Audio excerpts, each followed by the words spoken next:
चलिए question number 11 का आप लोग ध्यान दीजिए। क्वेश्चन नंबर 11 में कह रहा है कि AP 3, 15, 27, 39 का कौन सा पद उसके 94 पद से 132 अधिक है। चलिए यहाँ पे एक AP दिया हुआ है, इसको आप लोग पहले नोट कीजिए। AP में दिया है प्रथम पद आपका 3 है, दूसरा पद दिया है 15 है, और तीसरा पद 27 है, चौथा पद 29 है ना। इस तरह से कोई AP दिया है।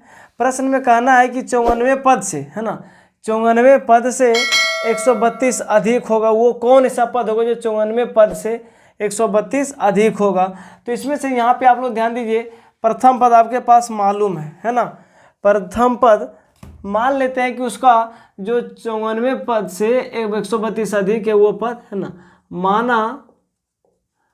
माना वह पद, है ना, वह पद बराबर क्या है, AN है। मान लेते हैं कौन सा पद है उस जो 94 पद से 132 अधिक है, तो मान लेते हैं कि 94 पद से 100 अधिक होने वाला पद कौन सा, AN है। चलिए अब यहाँ से ध्यान दीजिए, प्रथम पद, है ना, प्रथम पद मालूम है, और प्रथम पद को हम लोग A से लिखते हैं, है ना, या A1 लिखते हैं। कितना दिया हुआ है, 3 है। सार्वंतर निकाल दीजिए, है ना, क्योंकि सार्वंतर देखने से पता चल रहा है ये 12 का सार्वंतर है, ठीक ना। चलिए अगर दूसरा पद हम बात करें A2 बराबर कितना है, 15 है। A3 कितना दिया हुआ है, 27 है। आप लोग इसको सार्वंतर ज्ञात कर लीजिए। तो लिखेंगे यहाँ से सार्वंतर, है ना, सार्वंतर बराबर लिखेंगे A2 माइनस A1। A2 का मान कितना है, 15, और A1 कितना है, 3, है ना। इसको जब हम लोग घटाएंगे तो ये होगा 12, ठीक है। ये D निकल गया। प्रथम पद मालूम है आपके पास। अब लगाइए यहाँ से, है ना, AN बराबर पहले ज्ञात कर लीजिए। उस पद को ज्ञात करेंगे तब ना उसके साथ कंपैरिजन करेंगे 194 पद से। तो निकालिए पहले AN। तो यहाँ से लिखेंगे सूत्र से, है ना, लिखेंगे AN बराबर A plus N minus 1 into D, ठीक है। तो यहाँ से हम लोग इसको ध्यान देंगे। चलिए यहाँ पे ध्यान दीजिएगा कि कह रहा है प्रश्न में कि 54वां पद, है ना, कह रहा था कि 94 पद, है ना, 94 पद से 132 अधिक है। तो 54वां पद को लिखिए पहले, है ना, 54वां पद से 132 अधिक है ये वाला पद। अगर इस 94 पद में अगर हम लोग 132 को जोड़ देंगे तो ये वाला पद और ये दोनों आपस में क्या होगा, बराबर हो जाएगा, ठीक है। समझिए एक बार फिर से। क्वेश्चन कहता है कि 94 पद से 132 अधिक है, कौन ऐसा पद है। तो उस पद को हम लोगों ने AN मान लिए कि AN ऐसा पद है जो 94 पद से 132 अधिक है। अगर हम लोग 94 पद में 132 जोड़ देते हैं तब जा करके ये पद, इन दोनों पद आपस में क्या होगा, बराबर होगा। तो यहाँ से हम लोग AN बराबर लिखेंगे। देखिए 94 पद को हम लोग क्या लिख सकते हैं, A प्लस 53D। 94 पद को लिख सकते हैं A प्लस 53D और प्लस, है ना, 132। यहाँ से आप लोग ध्यान दीजिए, लिखेंगे AN बराबर A का मान कितना है, 3 दिया हुआ है, प्लस 53 है, गुना D का मान हम लोग कितना निकालें, 12, और ये 132। इसको आप लोग कैलकुलेशन करके ये वाला पद को निकाल दीजिए। तो यहाँ से लिखेंगे AN बराबर 3 प्लस, है ना, इसको गुना कीजिए, 12 गुना 53 करेंगे, 12 × 36 के 6, बाकी 3, 12 × 60 और 3 63, और प्लस 132। इन सबों को आप जोड़ लीजिए। तो यहाँ से लिखेंगे AN बराबर, देखिए 2, 6, 8 और 3, 11 के 1, बाकी 1, 3, 3, 6, है ना, और 1 बाकी 7, ठीक है। और 1 और 6 कितना होगा, 7 होगा। तो ये वाला पद कितना आया, 171 आया, है ना। तो कह रहा है इसमें कौन सा पद होगा, है ना। इसमें तो यहाँ पे पदों की संख्या निकालना है। चलिए एक बार क्वेश्चन को एक बार फिर से देख लीजिए थोड़ा सा। क्वेश्चन कर। चलिए यहाँ से ये एन निकल गया। कह रहा है कि क्यों कौन ऐसा पद होगा, तो पहले आप लोग एन ज्ञात के लिए तो यहाँ से लिखेंगे, है ना, ए एन बराबर A plus N minus 1 into D. देखिए ये जो हम लोगों ने माने थे कि 94 पद से 132 अधिक था, वो वाला ए एन पद था। अब वो पूछ रहा है कि कौन पद होगा, मतलब उसका पदों की संख्या बताइए कि कितना नंबर का पद होगा जो कि अधिक होगा। तो ए एन का मान कितना है, 771 आया। यहाँ से इसको आप लोग मान को रख दीजिए। और प्रथम पद कितना है, प्रथम पद आपके पास 3 दिया हुआ है, ठीक है। और एन तो निकालना है, इसे आप लोग छोड़ दीजिए। सार्वंतर कितना निकाल के लाए, सार्वंतर है 12। चलिए तो ध्यान दीजिए ये 3 है, प्लस में इधर आ गया तो माइनस में होगा। तो 771 माइनस 3 बराबर, देखिए ये 12 गुना एन करेंगे तो ये हो जाएगा 12n, और ये 12 माइनस 1 तो कितना होगा 12। देखिए ये माइनस में 12 इधर आ गया तो क्या होगा, प्लस में होगा। इसको जब हम लोग घटाएंगे, है ना, तो ये होगा 768, और ये प्लस होगा इधर 12, और ये हो जाएगा आपका 12n। चलिए इसको जोड़ दीजिए तो ये होगा 70 और 10 80, है ना, तो 780 बराबर ये 12n। अब यहाँ से इसको भाग लगा दीजिए, है ना, क्योंकि n 12 के साथ n गुना में है, तो ये इधर आएगा तो बट्टा में होगा। 780 बटा 12 बराबर n, ठीक है। जब इसको काटेंगे तो ये होगा 12 छक्के 72, है ना, बचेगा 6, तो ये हो जाएगा 60, तो 12 5 60। इसीलिए लिखेंगे n बराबर कितना आया, 65 आया। तो नीचे एक लाइन में लिख देंगे, इस एपी का जो 65वां पद होगा वो 94 पद से 132 अधिक होगा। तो नीचे लिख देंगे, अतः एपी का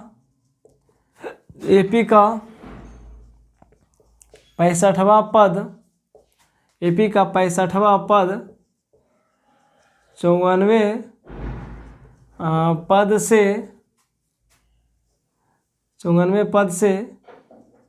132 अधिक होगा। ये आपका आंसर हो गया। ये क्वेश्चन नंबर 11 समाप्त होता है। चलिए क्वेश्चन नंबर 12 को आप लोग ध्यान दीजिए। जैसे स्क्रीन पे आप लोग क्वेश्चन दिख पा रहा है, एक बार उसे आप लोग रोक करके पढ़िए और समझिए।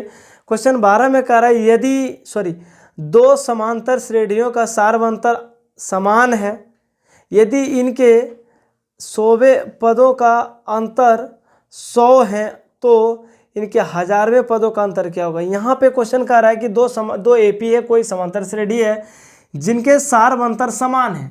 तो मान लीजिए थोड़ा सा, है ना, माना दोनों एपी के सार्वंतर, है ना, कह रहा है दोनों एपी का सार्वंतर क्या है, समान है। और इसे हम लोग मान लेते हैं डी है। दोनों एपी के लिए जो सार्वंतर वो क्या मान लिए, डी मान लिए। चलिए अब आगे क्वेश्चन को पढ़िए एक बार। फिर क्वेश्चन कहता है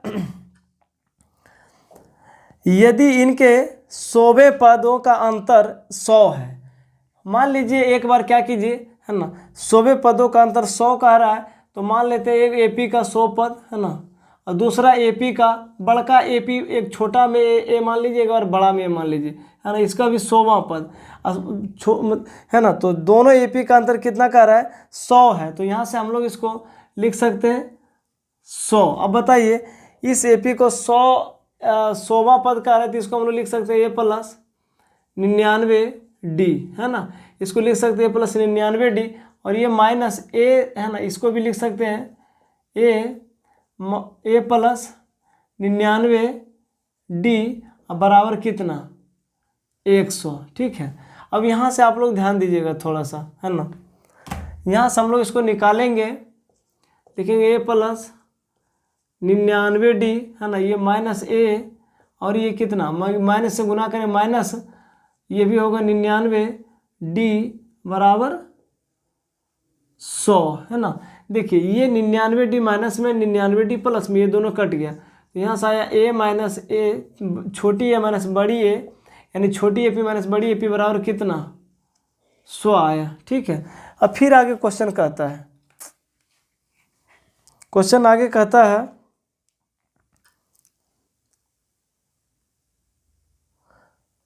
कहता है कि 100वें पदों का अंतर 100, ठीक है। इनके 1000वें पदों का अंतर ज्ञात करना है, 1000वें पद का अंतर को ज्ञात करना है, ठीक है। तो यहाँ से लिखेंगे 9, है ना, दोनों एपी का।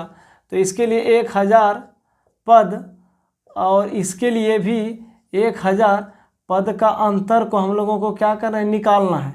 तो चलिए यहाँ पे ध्यान दीजिए, इसको 1000वां पद को हम लोग क्या लिख सकते हैं, a + 999d और ये माइनस a - 999d, यानी उस एपी का 1000वें पद, जब 100वें पद का अंतर 100 था तो उस एपी का 1000वें पद का अंतर क्या होगा, ये चीज़ निकालना है। तो चलिए ध्यान दीजिए, देखिए ये 999d प्लस में 999d माइनस में ये दोनों कट गया। अब यहाँ से बचा क्या, a माइनस, है ना, इतना बचा। अब यहाँ से आप लोग इसको समीकरण 1 मान सकते हैं। और देखिए यही वैल्यू तो यहाँ पे लिखा है ना, तो यहाँ से लिख दीजिए समीकरण 1 से, है ना, समीकरण 1 से लिखेंगे। देखिए कितना होगा, लिख देंगे यहाँ से, इसका मान निकालने के लिए कह रहा था, यही वैल्यू यहाँ पे रखिए। तो कितना होगा, 100 होगा, यानी उस एपी का 1000वें पदों का अंतर कितना होगा, तो 100 ही होगा, है ना। चलिए यहाँ से नीचे एक लाइन लिख देंगे, नीचे लिख दीजिए, अतः दोनों एपी के 1000वें पदों का अंतर, 1000वें पदों का अंतर बराबर कितना आया, 100। इसको हम लोग इस तरह से भी थोड़ा सा लिख सकते हैं, है ना, इस तरह से 100 आया। चलिए इस तरह से ये क्वेश्चन नंबर 12 समाप्त होता है। चलिए क्वेश्चन नंबर आप लोग 13 को ध्यान दीजिए। क्वेश्चन नंबर 13 में कहता है 3 अंकों वाली कितनी संख्याएं 7 से विभाज्य है। ये बहुत आसान सा सवाल है ना। कह रहा है कि कोई ऐसी संख्या, कितनी ऐसी संख्या होगी जो 7 से विभाज्य होगी, वो कंडीशन दिया कि 3 अंक वाली होना चाहिए। बताइए अच्छा कि 3 अंक वाली संख्या कहाँ से स्टार्ट होता है, ये 100 3 अंक से है ना। इस तरह से इसके बीच में अगर हम लोगों को 3 अंक ले जाना है तो कहाँ तक जाएगा, 999 तक जाएगा, क्योंकि अगर 999 से थोड़ा सा भी बढ़ेंगे तो ये, है ना, ये 1000 हो जाएगा, जो कि 4 अंक में बदल जाता है। और 100 में अगर 1 भी घटाते तो ये 2 अंक में बदल जाता है, जो है ना। अब इसके बीच में देखना है कि 100 और 999 के बीच में 3 अंक वाली कितनी ऐसी संख्या है जो 7 से विभाज्य होगी। बताइए क्या ये 7 से 100 कटेगा, नहीं कटेगा, तो कितना कटेगा, है ना। ये आप इसमें यहाँ से हम लोग बात करें 105, है ना, 105 जो होगा ना वो 7 से विभाज्य होगा। अब बताइए एक एपी का क्रम बना दीजिए, ठीक है, 105 होगा वो 7 से विभाज्य होगा, है ना। दूसरी संख्या कितना होगा जो 3 अंक में भी हो और 7 से विभाज्य हो, तो 7 इसमें क्या करेंगे, जोड़ देंगे। जैसे लिखेंगे 100, है ना, 112, फिर 119, फिर 126, है ना, और इसी तरह से जाएगा, है ना। अब यहाँ से ये चीज़ ध्यान देना है कि ये संख्या क्या ये 7 से विभाज्य है ना। तो इसको देखेंगे कि 3 अंकों वाली लास्ट में कौन ऐसी संख्या जो कट जाता है। 999 तो विभाज्य नहीं है, इसको चेक कर लीजिए थोड़ा सा। 999 को इसको एक बार ध्यान दीजिए, 7 एकम 7 लगाएंगे, 2 बचेगा 29, 7 चौके 28, फिर 1, है ना, और ये कितना 19, तो 7 दूनी 14, ठीक है, 14, ये 5। अब यहाँ से अगर 999 में अगर 5 हम लोग घटा देते हैं ना तो ये कितना आएगा, 994 आएगा, है ना। 994 ऐसी संख्या होगी जो 3 अंक में भी होगी और 7 से क्या होगी, विभाज्य होगी। तो यहाँ से हम लोग इसको 994 को ले सकते हैं, क्योंकि ये 3 अंक में भी है और ये 7 से विभाज्य होगी। क्योंकि 5 शेष बच गया, तो 5 अब यहाँ घटा दिया तो अब शेष नहीं बचेगा, इसीलिए 7 से ये क्या होगा, विभाज्य होगा। चलिए तो कितनी संख्या कर रहे हैं, नहीं तो हम लोगों को निकालना है पदों की संख्या। तो बताइए यहाँ से A का मान कितना हो गया, A का मान हो गया, है ना, और A2 कितना हो गया, A2 आपके पास 112, A3 कितना 119, 19 हो गया, है ना। अब अंतिम पद कितना दिया हुआ है ना, सार्वंतर निकाल लीजिए। लिखिए यहाँ से कॉमन डिफरेंस, है ना। सार्वंतर बराबर क्या लिखेंगे, A2 माइनस A1। A2 का मान कितना है 112 माइनस A1 का मान कितना है 105। जब हम लोग इसको घटाएंगे तो ये कितना होगा 7 होगा। और ध्यान दीजिए अंतिम पद, है ना, अंतिम पद, अंतिम पद को हम लोग लिखते हैं AN, जो कितना है 994 है, और ये 3 अंक में भी है और 7 से विभाज्य भी है। तो लगाइए यहाँ से सूत्र से हम लोगों को AN निकालना है, तो लिखेंगे सूत्र से, है ना, AN बराबर A plus N minus 1 into D। अंतिम पद कितना है 994, और A का मान कितना है प्रथम पद है 105 प्लस N तो निकालना, इसको छोड़ दीजिए। और सार्वंतर कितना निकल के आया 7 निकल करके आया। चलिए देखिए ये 105 इधर प्लस में इधर आएगा तो क्या होगा माइनस में होगा। यहाँ से हम लोग इसको लिख सकते हैं माइनस में, ठीक है। अब इसे गुना कर लिए, देखिए अगर नहीं भी गुना कर लिए 7 गुना N तो क्या होगा 7 है, और ये 7 गुना 1 तो कितना होगा 7 होगा। चलिए इसको घटा लीजिए, 14 में से 5 गया 9, 8 में से 0 गया 8, और यहाँ बच गया 9 में से 1 गया तो कितना होगा 8 होगा, है ना। और देखिए इधर आप लोग माइनस में 7 है, इधर आएगा तो क्या होगा प्लस में 7 होगा, और इधर बच गया 7N। देखिए इन दोनों को जोड़ेंगे, है ना, तो 90 896 होगा, है ना। तो यहाँ से लिखेंगे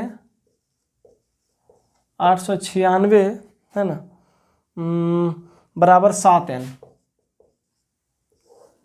देखिए यहाँ से लिखेंगे 896/7 बराबर N। अब इसको जब हम लोग इसको डिवाइड करेंगे, ये कट जाएगा 7 एकम 7, एक दे देंगे 19, है ना, 7 दूनी 14, ठीक है, 7 दूनी 14, यहाँ हो जाएगा 5 56, है ना, 128 बार में कट गया, है ना। तो पूछ रहा था कितनी संख्या, यानी 105 और 994 के बीच में कुल मिलाकर के 128 ऐसी संख्या है जो 3 अंक में भी है और वो 7 से क्या है विभाज्य। तो नीचे लिख देंगे अतः तीन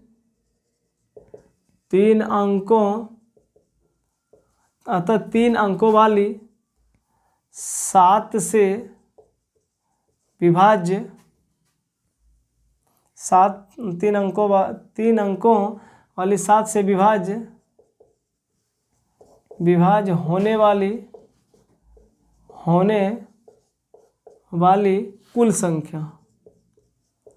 कुल संख्या यानी n बराबर कितना 128 ऐसी संख्या होगी जो 3 अंक में भी है और वो 7 से क्या होगी विभाज्य होगी। चलिए इस तरह से क्वेश्चन नंबर 13 समाप्त होता है। अगर यदि आप हमारे YouTube चैनल पर नए हैं तो चैनल को एक बार सब्सक्राइब और अपने दोस्तों के साथ शेयर ज़रूर कर दीजिएगा। और इसी तरह से अगर आप लोगों को वीडियो चाहिए तो चैनल पर लगातार बने रहिए।